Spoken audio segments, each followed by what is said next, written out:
15 તારીખે 1 લાખ લોકોથી પાલનપુર આખું હિલોળે ચડી જવું જોઈએ અને મીડિયાવાળા પણ નોંધ લેવી જોઈએ। આ શબ્દો છે બનાસકાંઠા કોંગ્રેસના ઉમેદવાર જ્ઞાનીબેન ઠાકોરના।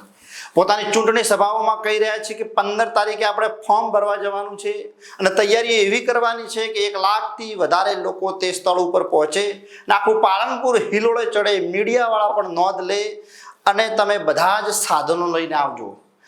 તમે ડાલા કરજો, ગાડીઓ કરજો, ટ્રેક્ટરો લઈને આવજો અને હું તો યુવાનોને કહું છું કે બાઇક સાથે પણ તમે આવજો અને અલગ અલગ સમાજના ધોળી પાઘડીઓવાળાને પણ સાથે લઈને આવજો અને તેમના આશીર્વાદ મેળવે અને મને આશીર્વાદ આપે તેવું પણ પ્રયત્ન કરાવજો।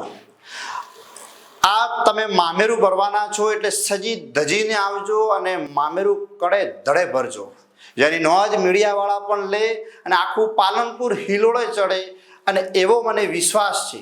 અને તેમણે વિશ્વાસ વ્યક્ત કરતા વધુ પણ એ કહ્યું કે તમે આ શક્તિ પ્રદર્શનને બધા જ સાથ અને સહકાર આપશો તેવી પણ હું આશા રાખું છું। પરંતુ આ શક્તિ પ્રદર્શન 7 તારીખે વોટિંગમાં કેટલું બદલે છે તે તો આવનારા ચૂંટણી પરિણામો જ બતાવશે। વિશેષમાં શું કહ્યું જ્ઞાનીબેન ઠાકોરે સાંભળ્યા આ વિડીયોમાં। 10,000 વોટ છે ને દરેક વિધાનસભામાં ભીતરી ઉપર ચડીને બેઠા હોય કે આ વધારે જોર છે ને કાલે તમારે ખબર છે ને કે ચૂંટણી આડા પંચાયતની ગમે એવું 2 દાડા હોય ને એટલે વાતાવરણ આખો પલટો લાવે અને પલટો સિરીજ લાવે કે હવે આ બધા જીતે એમ જ છે તો ઓલા ડગુ મગુ હોય ને એના કે હડો ભાઈ આપણે હવે જીતે તો જીતમાં હાલો। એક વિધાનસભામાં 10,000 આવા હોય તો તમે આ બધા એક દાડો ફોર્મ ભરાવા આવો તો 7 વિધાનસભાઓ છે વગર મજૂરી 70,000 વોટ વધે કે ના વધે? વધે કે ના વધે? આ ઓલા ભીતરીમાં ચડીને બેઠા છે ને આપણા હવે લાવવા માટે તમારે બધાને આવવાનું ને આ નિર્ણાયક જે છે એના માટે કરી। ધીરજભાઈ મારી વાત સાચી કે ખોટી?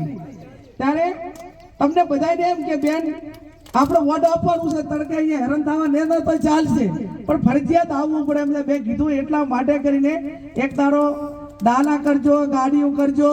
આ યુવાનોને પણ મારી વિનંતી છે કે હોન્ડા બધા લઈને આવજો અને આ ભાગડી વાળા આવે ને તો એમ લાગે અલગ અલગ સમાજની ભાગડી અને ભાગડી હોય એટલે આમ તો મામેરું તમે ભરવાની વાત પીકે સાહેબ કહો છો તો મામેરું બધા કડે ધડે ભરવું પડે કે ના ભરવું પડે?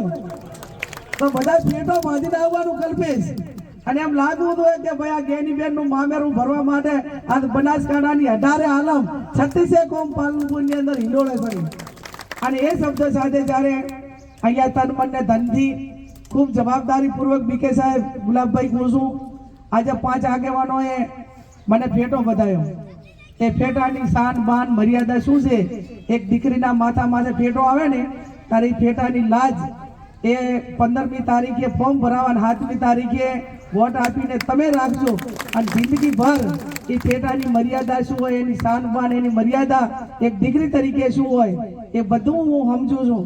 તમારી ભાગડીને ક્યાંય લાચર ના લાગે એ જવાબદારી મારી છે અને એટલું ચોક્કસ કહીશ કે આજ સુધી ક્યાંય વાડ્યા પાણી એ નથી આવી અને આવનાર સમય પણ નહીં આવવા દઉં અને એક આખા સમાજને આખા તમામ લોકોને જે મારા ઉપર મતદાન કરવા વાળાને લાગે એક મહિલા તરીકે આપણે એને આગેવાન બનાવી છે ને તો આવનાર સમયમાં મહિલા તમામ સમાજની મહિલાઓ એક મારા માટે ગૌરવ લે કે નાના જ્ઞાનીબેનનો અમને ગૌરવ છે અને ગૌરવ આ ભાગડીની મર્યાદા એ પૂરેપૂરી જિંદગીભર માં જગદંબા એની મર્યાદા સાચવવાની મને શક્તિ આપે।